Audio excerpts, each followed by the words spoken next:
नवनाथ ग्रंथातील 5वा अध्याय हा कुठल्याही प्रकारची घरामध्ये निगेटिव्हिटी असेल, बाहेरची बाधा असेल, कुणाला झालेली स्वप्न पडत असतील, भीती वाटत असेल, तर तुम्ही हा अध्याय जरूर वाचू शकता. अनामिक असलेली भीती निघून जाते. हा अध्याय जर का तुम्ही संकल्पपूर्वक दिवसातून 3 वेळा सकाळ, दुपार आणि संध्याकाळ ग्लासभर पाणी घ्यावे. कुठल्याही धातूमध्ये तुम्ही हे पाणी ठेवू शकता. म्हणजे चांदीचा ग्लास असेल तर चांदीमध्ये ठेवा, पितळाचा असेल पितळ, तांबा, नाहीतर मग स्टील किंवा काच, कुठलंही चालेल.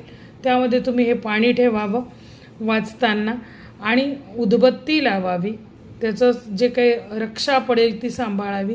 धूप किंवा उदबत्ती जरूर लावा आणि अध्याय वाचन झाल्यानंतर ते उदी जी पडेल ती सगळी ग्लासमधल्या पाण्यात टाकावी. पाणी जर का मंडळी घरात असतील सगळे तर ठीक, नसेल तर माठामध्ये रोजच्या पिण्याच्या पाण्यामध्ये ते पाणी ओतावे. थोडंसं पाणी शिल्लक ठेवावे, त्यामध्ये फूल घालून ते सगळ्या घरामध्ये ते पाणी शिंपडावे. ह्याने घराच्या कोपऱ्यामध्ये असलेली निगेटिव्हिटी निघून जाते. सगळे कोपरे शक्यतो 15 दिवसांनी नियम करावा, नाही 15 दिवसांनी तर किमान अमावस्येला आपल्याला साफसफाई करायची आहे, असा घरातील महिलांनी नियम करावा.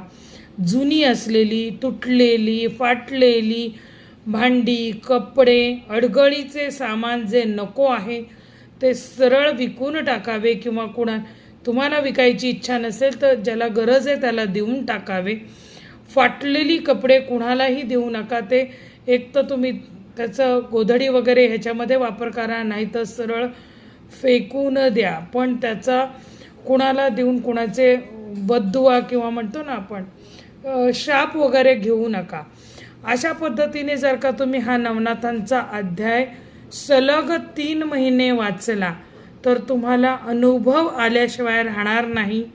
मार्ग तुमचे बदलतील आणि तुमची परिस्थिती 1 वर्षामध्ये किती बदलते ते बघा आणि मला अनुभव जरूर कळवा.